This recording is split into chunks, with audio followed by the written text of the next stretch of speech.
How much longer will you let them break you? Enough. My wife Rachel and I had been married for 8 years when everything finally fell apart. When we first met at a mutual friend's cookout back in the summer of 2017, I thought she was the most incredible woman I'd ever seen in my life.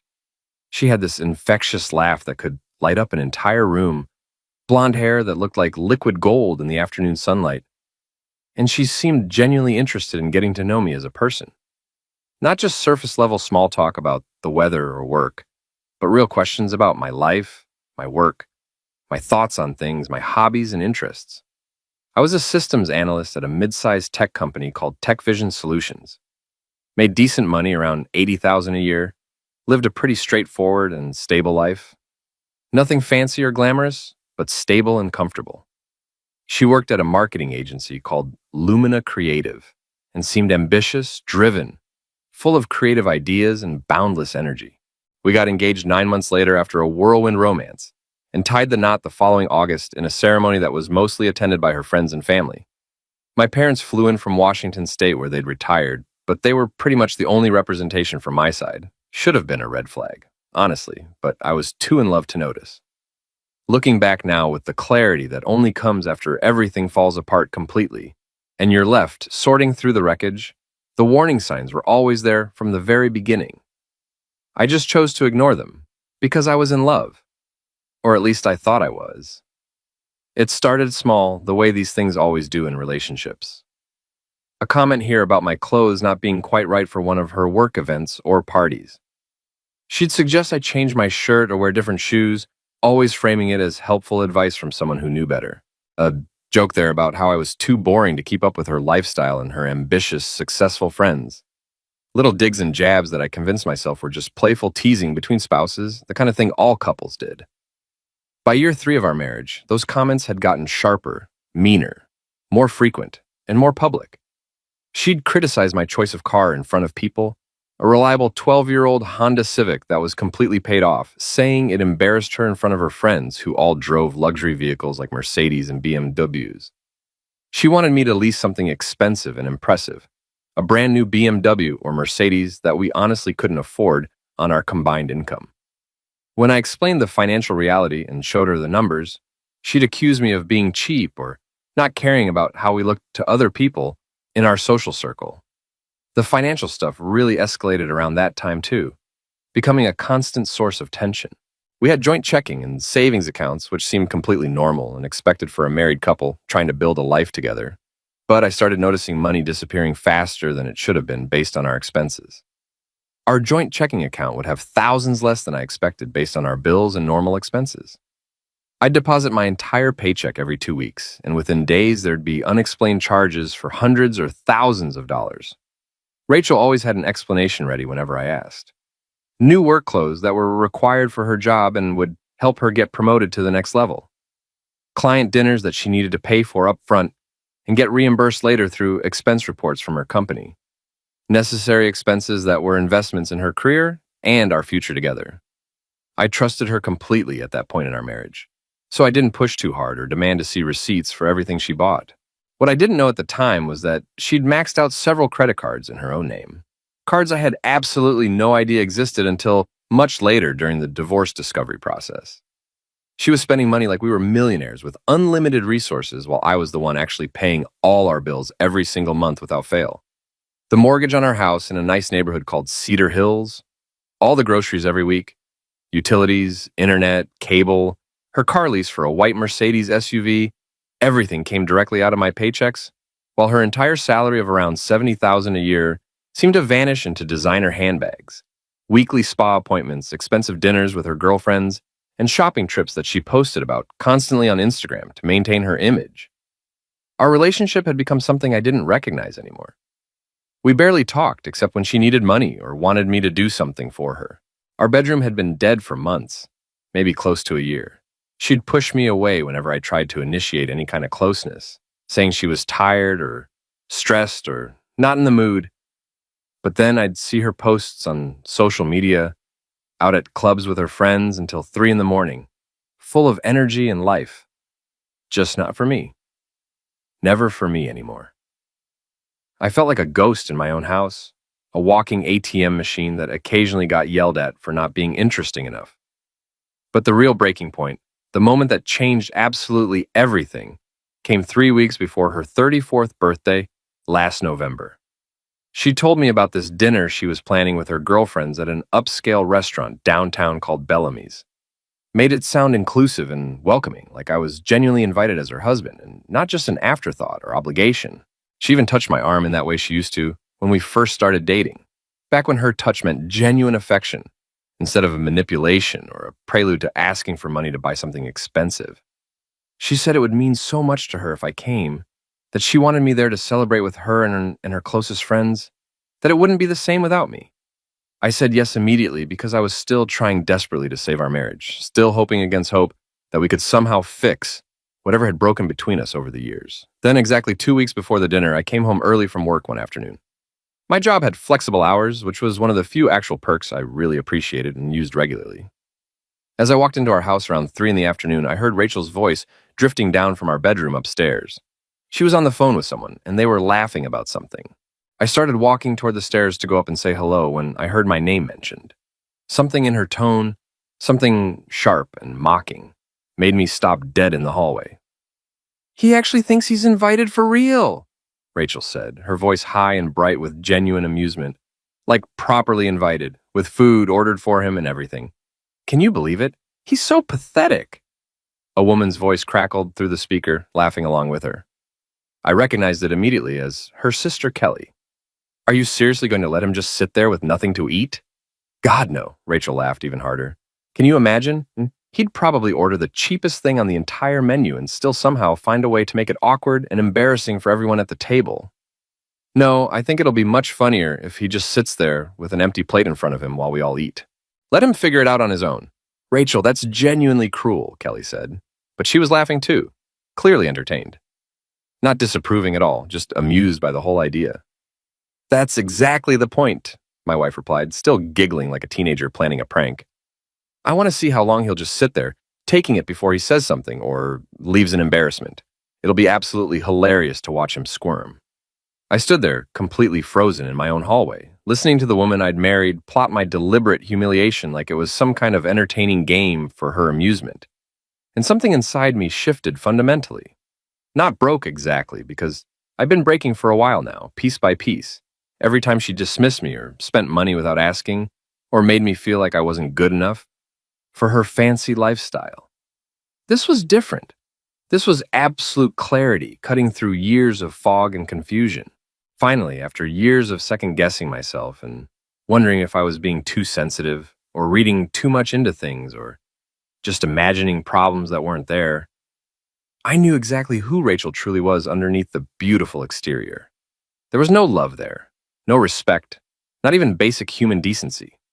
Just pure contempt wrapped up in expensive perfume and designer labels. So I spent those next 2 weeks preparing methodically and carefully. Not emotionally, because I was way past that point already. Practically. I made careful phone calls during my lunch breaks at work, sitting in my car in the parking lot. Sent encrypted emails from coffee shops far from my office.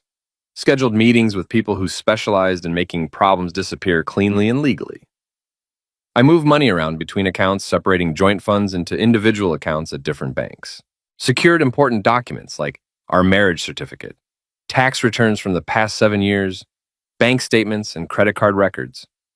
I consulted with an attorney named Robert Park, who came highly recommended by a colleague who'd gone through a difficult divorce 2 years earlier.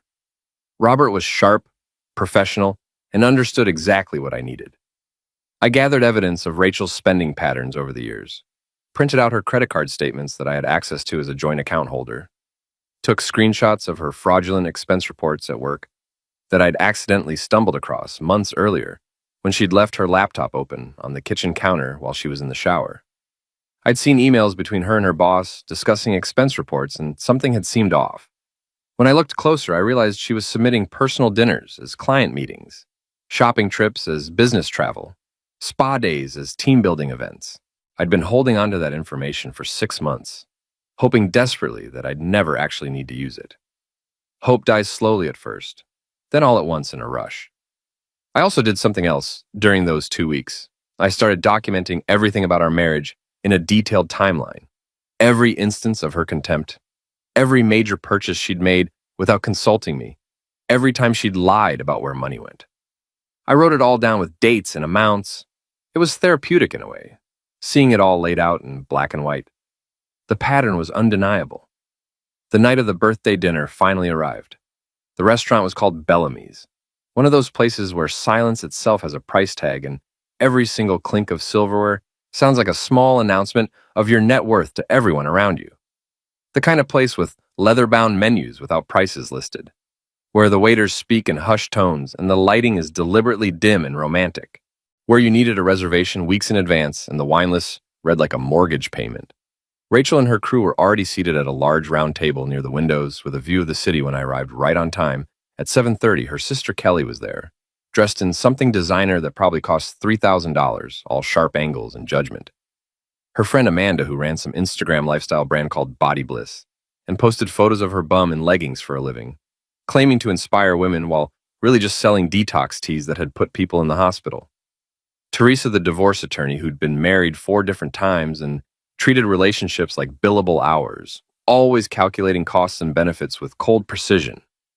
Brittany, the influencer, whose entire personality revolved around her engagement ring and her fiancé's last name, who took photos of her hand holding coffee cups just to show off the rock. And Samantha, who worked in venture capital and talked about disruption and innovation like other people talk about the weather or their kids, always trying to sound smarter than everyone else in the room. I sat down quietly at the end of the table, the seat furthest from Rachel. Nobody acknowledged my arrival at all. Not a hello, not a happy to see you, not even a glance in my direction. It was like I was invisible. When the waiter came around with menus and started taking orders, Rachel and her friends ordered without any hesitation whatsoever. $1,000 aged steaks, the kind that come from Japanese cows that got massages daily and ate special grain diets. Premium wine by the bottle instead of the glass. Stuff that cost more per bottle than my monthly car insurance. Appetizers that cost more than most people's entire weekly grocery bill. Fancy oysters and caviar. And things with French names I couldn't pronounce. The waiter worked his way around the table efficiently, writing everything down carefully on his little pad with a fountain pen. When he finally got to me at the end, Rachel waved him off dismissively without even looking in my direction. "He's fine," she said coolly, taking a sip of her wine. "Just water for him. He's not really eating tonight." The waiter glanced at me with this look of sad understanding, like this wasn't the first time he'd witnessed this exact scenario play out in this expensive restaurant. I just nodded calmly and sat back in my chair, checking my watch. 8:47, right on schedule. For the next 2 hours, I watched these women eat and drink and laugh while I sat there with an empty plate in front of me and an empty water glass that nobody bothered to refill even once. They made jokes about me, right to my face, like I wasn't even sitting there at the table with them. Kelly said loudly that I should have packed snacks if I wanted to eat anything tonight, then laughed at her own joke. Amanda wondered aloud how Rachel managed to put up with someone so pathetic and boring day after day. Teresa analyzed my behavior like I was one of her divorce cases, suggesting with fake psychological authority that I probably had some kind of humiliation fetish or that I was too broke to afford my own meal. Brittany posted photos of her food to Instagram while making comments about how some people just don't understand fine dining culture. Samantha gave a whole speech about how successful people need to cut dead weight from their lives, looking directly at me while she said it. I just smiled politely through it all and said, "Good to know, really good to know." But what none of them knew, what they couldn't possibly have known as they laughed and ate, was that while we were sitting there in that overpriced restaurant, 3 things were happening simultaneously across the city. First, all of Rachel's personal credit cards, the ones she'd kept completely secret from me for years, were being systematically declined. I'd spent most of the afternoon on the phone with credit card companies explaining that I was separating from my spouse and needed to be removed as an authorized user or joint account holder immediately. Without my income and credit score backing them up, and with Rachel's actual credit score hovering around 580 thanks to several maxed out store cards I discovered during my investigation, the accounts were automatically suspended pending review. She'd tried to buy groceries that morning and the card had been declined, tried to get gas and same thing. By now she was probably panicking, wondering what was happening. Second, her white Mercedes SUV that I'd been leasing entirely in my name because her credit was too destroyed to qualify on her own, was being repossessed at that exact moment from our driveway at home. Not from the restaurant parking lot where it would have caused an immediate scene in front of her friends and ruined her image, but from home where she'd left it that morning when Kelly picked her up in her expensive Bentley. Repo companies don't care about birthday celebrations or special occasions. They show up with a tow truck, hook up the car, and drive away. Done and dusted. Third, an email was being automatically sent to her employer at Lumina Creative with detailed documentation of her expense fraud. Receipts clearly showing that her supposed client dinners were actually these exact social gatherings with her personal friends. Company credit card charges at personal shopping vendors that had nothing to do with work or clients, timesheets claiming work hours, during times when she was really getting her nails done, or at the spa, times I knew she wasn't working because I'd seen her posts on Instagram in real time. I had screenshots of everything organized meticulously in folders by date and category. A complete paper trail of fraud going back 3 years. I hadn't compiled this information out of revenge or spite initially. I'd actually done it 6 months ago when I first started noticing the genuine contempt in her voice during conversations, when I slowly realized our marriage was nothing but an elaborate performance with an audience of absolutely none. Not even us. I'd held on to it all this time, hoping things would somehow magically change or improve with time. They hadn't. They'd only gotten progressively worse with each passing month, each dismissive comment, each dollar spent without consideration. Around 9 o'clock in the evening, as they were finishing their expensive meals and starting to talk excitedly about ordering dessert and after-dinner drinks, I calmly asked the waiter for the check. The confusion on their faces was absolutely priceless, worth every second of sitting there hungry. Rachel actually stopped mid-sentence and asked what I was doing, her voice sharp with warning and confusion. "I'd like to see the full itemized bill," I said clearly, looking directly at the waiter and ignoring Rachel. "For the entire table, please. Everything that's been ordered tonight." The waiter nodded professionally and disappeared toward the kitchen. Kelly was staring at me suspiciously now. Her eyes narrowed. Amanda looked annoyed that I'd interrupted her story about some Instagram drama with another influencer. When the waiter returned a few minutes later with the leather portfolio, he placed it directly in front of me with both hands. I opened it slowly and carefully, making sure everyone could see exactly what I was doing. The total came to $7,147.30. 5 steaks at $1,000 each, premium wine bottles that cost hundreds, appetizers that cost what most people pay for rent, and desserts they hadn't even eaten yet but had already been added to the bill anticipating their order. I pulled out my credit card, black titanium with an unlimited limit that I'd specifically kept separate for emergencies, and placed it carefully on top of the check. Then I stood up slowly from the table. "I'm going to pay this bill," I said calmly, looking directly at Rachel while everyone else watched. "The full amount, including a 20% tip for excellent service. But before the waiter runs this card, I need everyone at this table to understand something very clearly." Rachel's face was turning red with embarrassment and anger. "Marcus, sit down right now. You're embarrassing yourself in front of everyone." "No," I said quietly but firmly, "I'm really not. This is the last time I will ever pay for anything that benefits you, Rachel. The last dinner, the last drink, the last anything. Consider this my birthday gift to you. Clarity about where we actually stand." "What the hell are you talking about?" Kelly demanded, standing up quickly and putting her hands on her hips confrontationally. Instead of answering her directly, I pulled out my phone and played the recording I'd made 2 weeks earlier. Rachel's voice filled the quiet restaurant, crystal clear through my phone's speakers. He actually thinks he's invited for real, like properly invited, with food ordered for him and everything. Kelly's voice responding.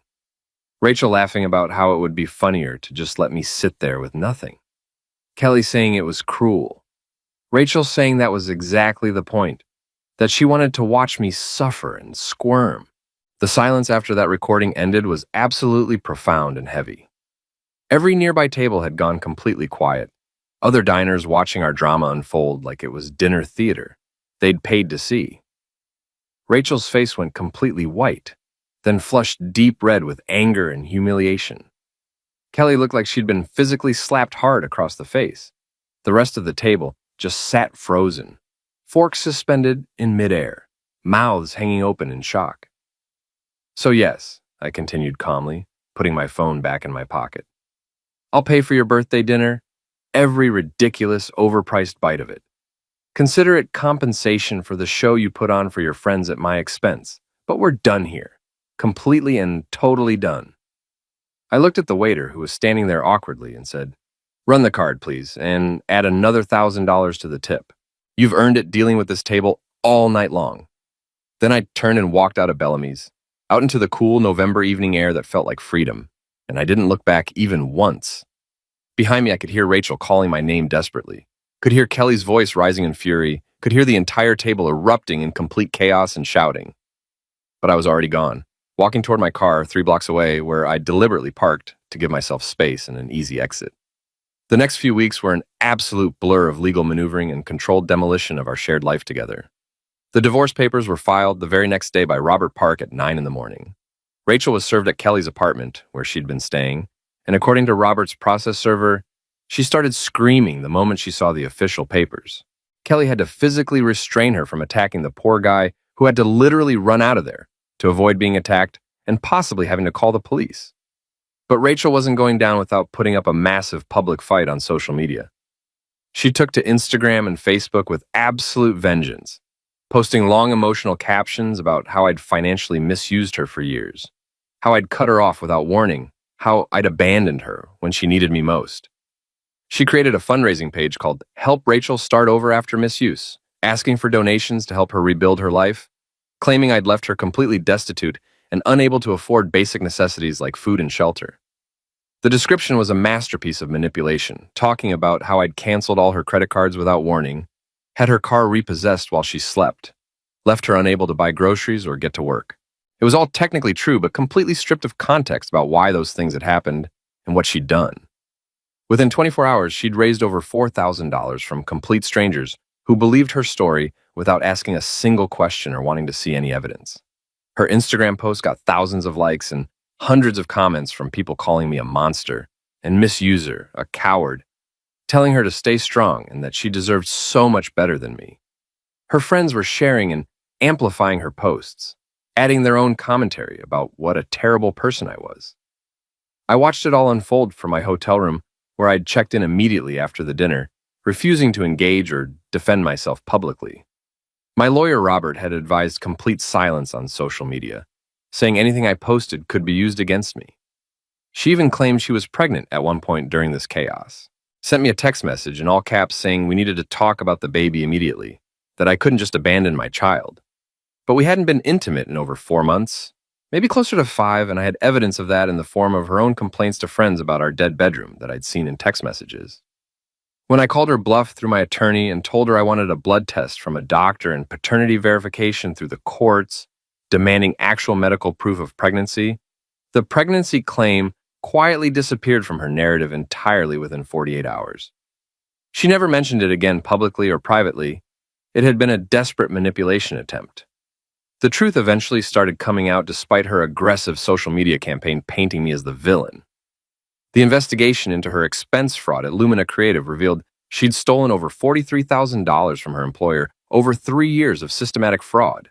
Personal meals at expensive restaurants reported as client dinners when no clients were present or even existed. Shopping trips to boutiques reported as business travel to conferences she never attended. Spa treatments and salon visits reported as team-building exercises when she'd gone alone for personal pampering. The pattern went back almost to when she'd started working there, a systematic fraud that had cost the company tens of thousands of dollars. The district attorney filed criminal charges within a week of receiving the company's report.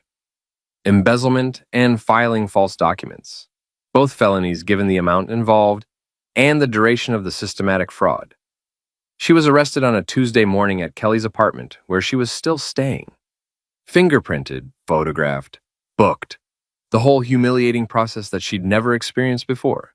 The local news media picked up the story immediately because by that point our divorce had already gone viral on social media, with videos of the restaurant confrontation being shared across multiple platforms and getting millions of views. Suddenly the narrative shifted dramatically and completely. The woman who'd been painting herself as a sufferer of financial misuse was facing serious felony charges for actual documented fraud against her employer. The irony wasn't lost on anyone paying attention.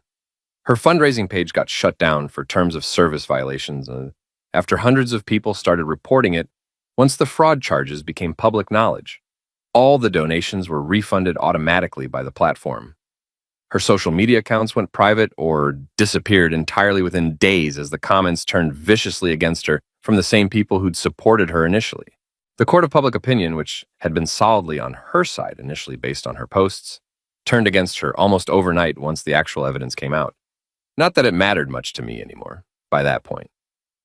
I'd stopped looking at her posts weeks earlier, deleted all the social media apps from my phone entirely, focused on building my actual life, instead of defending myself in comment sections to strangers who didn't know me or care about truth. The mediation process was tense, but relatively straightforward once we actually sat down in the conference room. Rachel wanted a 50-50 split of all our assets despite having contributed almost nothing financially to our marriage over 8 years. She wanted spousal support even though she'd been employed the entire time we were married and had actually earned decent money before getting fired for fraud. Her attorney, Teresa, fought hard for her. I had to give her credit for that effort. She was professional and aggressive in her advocacy, trying every legal angle to get Rachel a better deal. But the evidence was absolutely overwhelming in my favor, and she knew it from the start.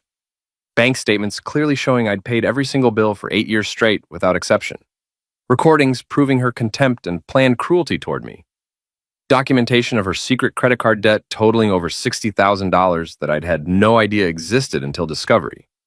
Credit card statements showing she'd spent $90,000 in a single year on personal luxuries while I paid the mortgage and all household expenses.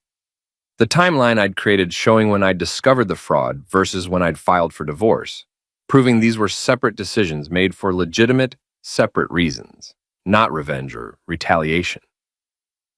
Robert had prepared everything meticulously in organized binders. We settled on a 60-40 split in my favor after 3 hours of tense negotiation. She got $15,000 as her share of the house equity, which was actually generous considering she'd never paid a single dime toward the mortgage or down payment over the years. No spousal support whatsoever given her employment history and the circumstances. Her personal debt, all $63,000 on credit cards I hadn't known about, was entirely her legal responsibility to pay back. I'd keep the house since only my name was on the deed and I'd made every single payment. The divorce was finalized exactly 30 days later after a brief court appearance where a judge reviewed and approved our agreement. Her criminal trial ended 3 months after that with a guilty verdict on all 3 counts after a trial that lasted 4 days. 3 counts of fraud, clear and documented beyond any reasonable doubt. The judge sentenced her to 2 years probation, 200 hours of community service, and ordered her to pay full restitution to Lumina Creative for the $43,000 plus interest and legal fees. No prison time, since it was her first offense, and she had no prior criminal record. But the felony conviction would follow her forever, making it nearly impossible to work in marketing or any position involving financial responsibility or trust ever again. Her career in that field was essentially over at 34 years old. I moved into a small 1-bedroom apartment in a quiet neighborhood about 20 minutes from downtown in a complex called Riverside Gardens. Nothing fancy or impressive to look at, just clean and simple and entirely mine. Every piece of furniture I bought myself online, carefully choosing what I actually liked rather than what looked good. Every decision about the space was mine alone to make without consulting anyone. I adopted a dog from the local shelter, and a scruffy mutt named Cooper who'd been abandoned by his previous owners and had the saddest eyes I'd ever seen. He greets me every single day when I get home from work like I'm the best thing that's ever happened in his entire world. Pure unconditional love without judgment or demands. Started hiking again on weekends, something I'd completely given up years ago because Rachel said it was boring and a waste of time that could be better spent networking or building our social media presence. Found trails within an hour of the city that were beautiful and peaceful. Joined a recreational hockey league with guys in their 30s and 40s who just wanted to play and have fun, who didn't care about my Instagram aesthetic or my divorce drama or what kind of car I drove to the rink. Just guys who loved hockey and wanted to skate and compete in a friendly way. I made actual real friends based on who they were as people, not what they could do for my image or social status or networking opportunities. Guys like Tom, who worked in construction and had a great sense of humor. Derek, who was a high school teacher and coached basketball. James, who owned a small plumbing business and told the best stories. Guys who wanted to grab a beer after games and watch hockey on TV, who appreciated a good hike in nature on Saturday mornings, who valued honesty and loyalty over superficial BS and social media likes. It was refreshing in a way I'd completely forgotten relationships could be. No judgment about my car or clothes, no keeping score of who paid for what, no wondering if they were talking about me behind my back or using me for something. A few months after everything was completely finalized and the dust had fully settled in my life, I met someone at a local bookstore on a random Sunday afternoon in March. Her name was Emily. She was a fourth grade teacher at an elementary school called Lincoln Elementary, and she loved hiking and terrible dad jokes and didn't own a single designer handbag. We started talking in the philosophy section, debating whether Camus or Sartre had the better take on existentialism and the meaning of life in an absurd world. She was funny and smart and genuine, didn't take herself too seriously. Our first coffee date turned into a 3-hour conversation that felt like 15 minutes flying by. Our third date was cooking dinner together at my apartment while Cooper supervised from his bed in the corner, hoping for scraps to fall on the floor. We made pasta from scratch, something I'd never done before, and laughed when half of it fell apart. We talked about books we'd read and wanted to read, places we wanted to travel someday when we had the money and time, small dreams, and large hopes for the future. She told me funny stories about her students and the hilarious things they said in class that made her job worthwhile despite the low pay. I told her about my work with computer systems and my hiking adventures, discovering new trails, and Cooper's personality quirks and habits. It was easy and natural in a way I'd completely forgotten relationships could be. No performance, no agenda, no keeping score or wondering what she really thought about me. Just two people genuinely getting to know each other honestly and openly without games. I don't know exactly where things will go with Emily long term, and that's perfectly okay with me. I'm not in any kind of hurry anymore after what I went through. For the first time in 8 years, I'm not trying to be someone I'm not trying to earn my place in someone else's life, not apologizing for being ordinary or boring or not exciting enough for Instagram. I'm just living authentically, building something real and solid on a foundation of honesty and genuine self-respect and actual connection. Sometimes late at night when I can't sleep, I wonder about Rachel, where she is now, what she's doing with her life after everything. I hope she learned something valuable from all this. Hope she's getting therapy and working on herself and building a life that isn't based on lies and other people's money and maintaining an image. But mostly, I don't think about her at all anymore. She's become a distant memory, a cautionary tale I sometimes tell to friends who ask about my divorce, a chapter in my life that's completely closed and locked away in the past where it belongs. My story isn't about her anymore and hasn't been for many months now. It stopped being about her the moment I walked out of that restaurant into the November night. It's about the quiet guy who finally found his voice after years of being silenced and dismissed and treated like he didn't matter, who documented the truth carefully and methodically with evidence, who walked away from something that was slowly eliminating him from the inside out. It's about learning that real love shouldn't hurt or diminish you as a person, that actual partnership shouldn't feel like a constant performance for others, that the right person won't ever make you feel like you need to constantly prove your worth or earn your place at the table through money or status. It's about discovering that on the other side of an ending is a new beginning full of possibility. A new life, a real, authentic life, built on truth. One built on the simple but profound truth that I am enough, exactly as I am, without modification or apology or pretending to be someone else. And honestly, that realization, that deep acceptance of myself and my worth as a person, that's everything I needed all along.